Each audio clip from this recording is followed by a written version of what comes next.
Ryan Pini at Papua New Guinea is still in front. Now they're trying to swim him down. Burmeister of New Zealand is the challenge. Burmeister perhaps. Pini still in front. I think PNG's going to win this. Ryan Pini. Here comes Quinn.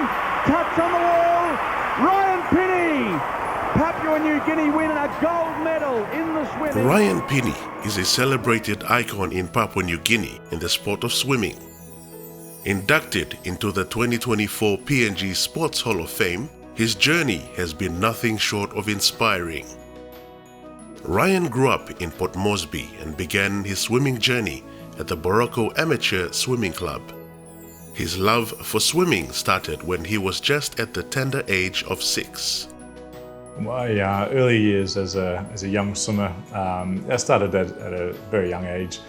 Mostly because my older brothers were already into the sport of swimming.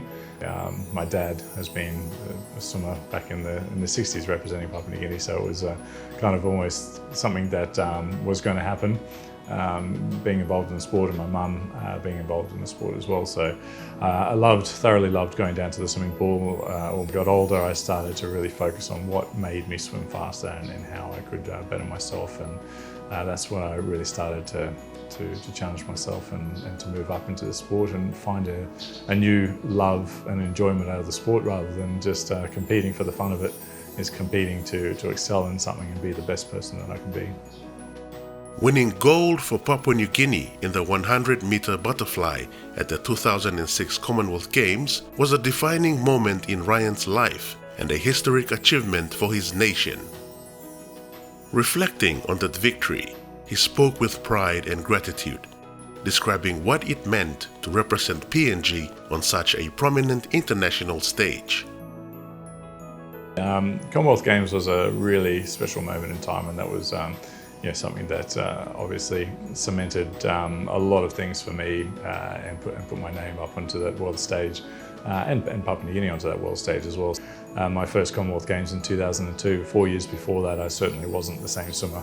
And I remember at that Commonwealth Games in Manchester 2002 thinking that I could be so much better if I focused on certain areas, and I really did, and I made that a big focus over those 4 years before the Commonwealth Games in 2006. Swimming in Melbourne at the same time zone as Papua New Guinea just elevated that.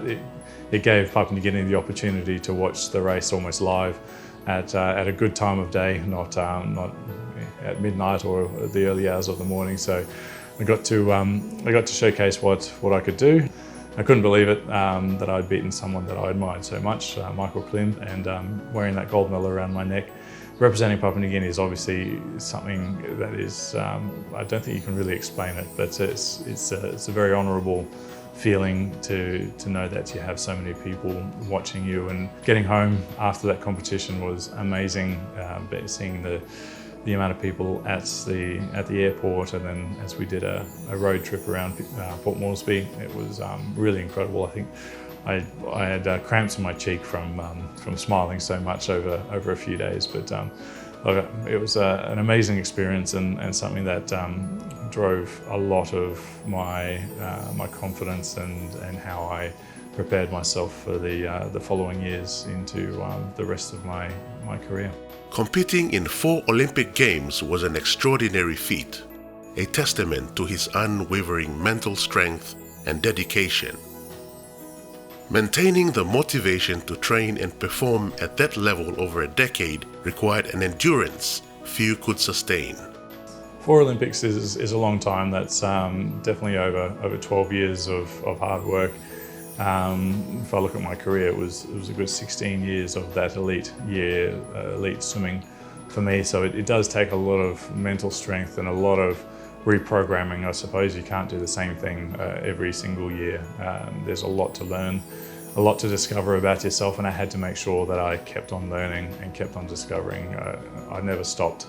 And from my earlier years, from back in the early 2000s and my first Olympics in 2004 to my last Olympics in 2016, I was a completely different person. And for me, I constantly changing my goals, and I would have short-term goals that I needed to match, but I had the longer-term goals as well, making sure that I could get to the next Olympic cycle if I needed to. And I still remember my first Olympics in 2004 going, well, I've got 4 years until Beijing, so what can I do? What can I do in between that? And there's all the in-betweens as well. There's the Commonwealth Games, the World Championships that have happened. So there's a lot progressing, a lot happening all the time. And I really, I think I loved the sport of swimming, still do. I still love the sport of swimming, but I was in a good place where I did, and it didn't feel like I was working. It didn't feel like I had to force myself to do anything. It was just a pure love of either just being at the pool around my mates or being able to challenge myself in different ways. And I really took that on board really well. And I'm very fortunate that I got to a point in my life where I felt that that was enough for me, and I can do some other challenges. So I was fortunate to finish my career off in a positive way like that. Ryan faced multiple shoulder surgeries throughout his swimming career, overcoming immense physical and mental challenges as he strove to stay at the top of his game.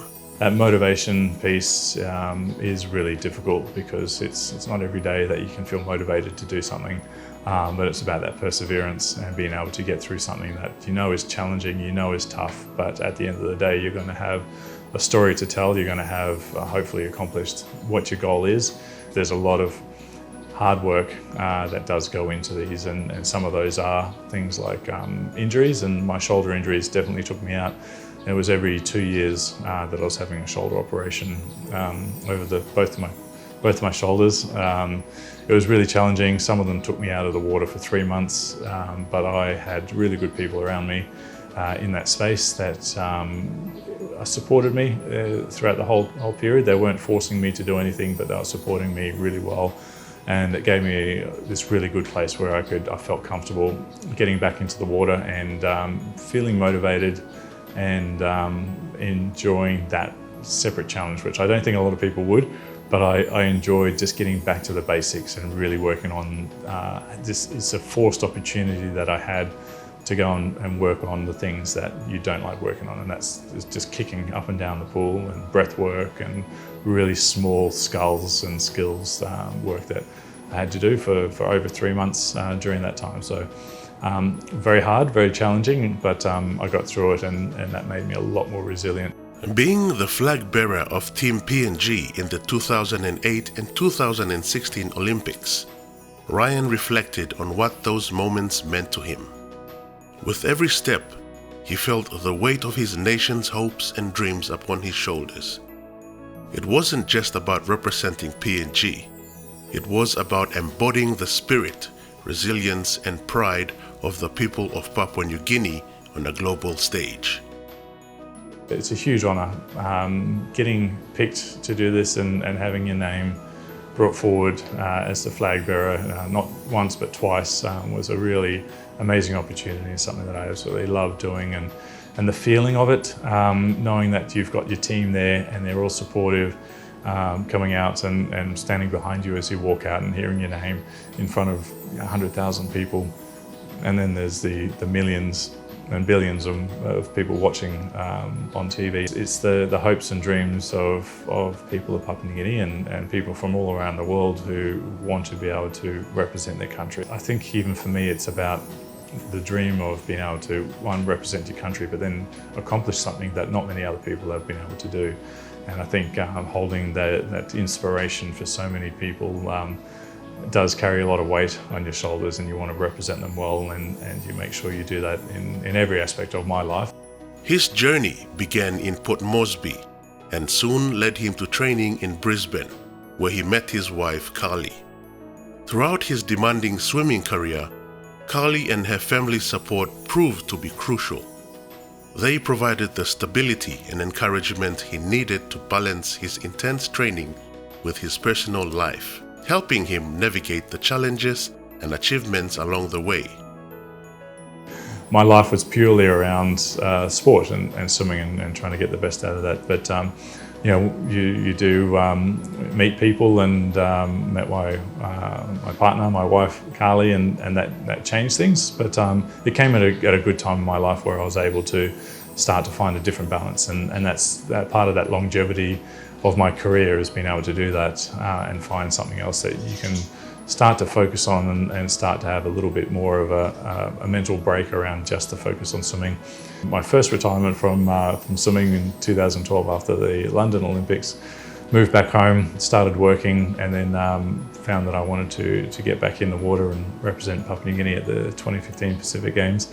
I was working full-time, and I was married, so a very, very different, demanding part of life, but I think that this really worked well in my favour, that I was able to balance something like this, and I could have different challenges that I could throw my weight behind and still maintain focuses in other areas. Very supportive family, very supportive wife that understood that I had these other goals and aspirations to do, and that they came along with the journey and were very much a part of the winning success that I had later on. Ryan Pini is the first Papua New Guinean swimmer to reach an Olympic final. His advice to young athletes in PNG who dream of achieving similar heights in their own sports is to always have a goal to better each time. If you find something that you really enjoy doing, it's not going to feel like work, it's not going to feel like a burden. So find that love of something that you do, because once you follow your passion, it's almost limitless, and you'll put a lot of work and effort into it to become much better. For me, look, I worked a lot around having these goals, long-term, short-term. For example, I was always quite slow in the starts and turns in my event, and this is what I worked on for years and years and years, and I got better at it to the point where I was one of the best in the world in this particular area, and this is something that I attribute to setting these goals and making sure that I had a purpose for every single session that I went to. I wasn't going to training to just be faster. I had to well, how am I going to get faster? What are the areas that I need to work on? And I would do this very strategically and in my own pace. It didn't feel like it was too challenging or too rough that I didn't want to do it. So I was in a good place for a lot of it.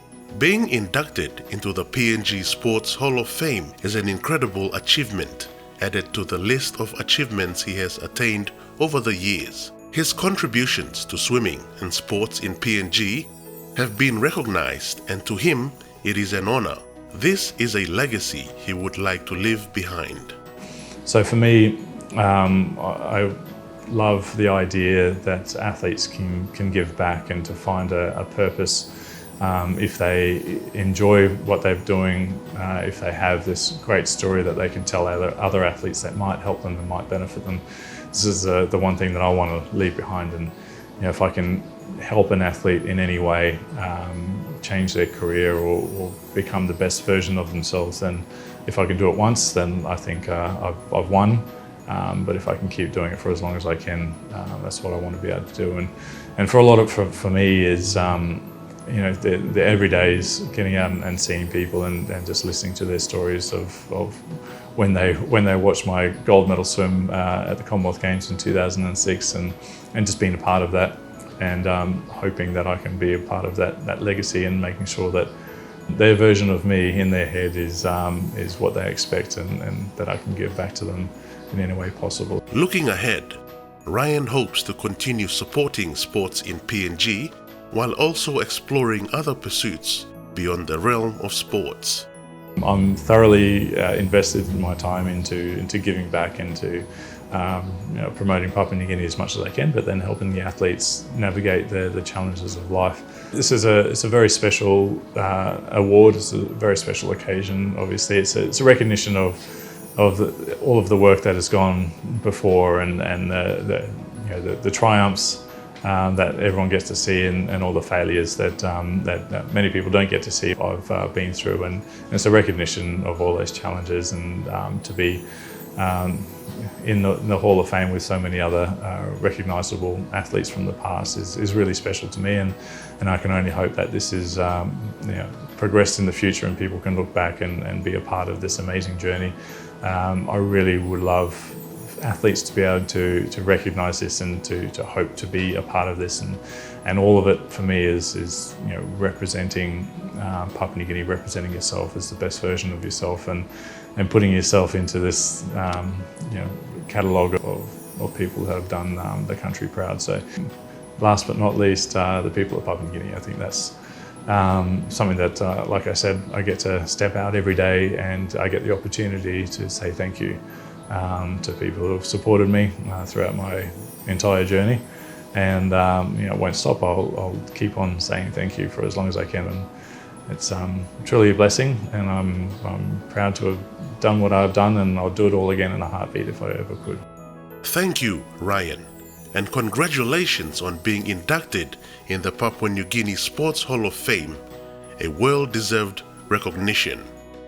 So, ladies and gentlemen, inducted into the Papua New Guinea Sports Hall of Fame 2024, Ryan Pini.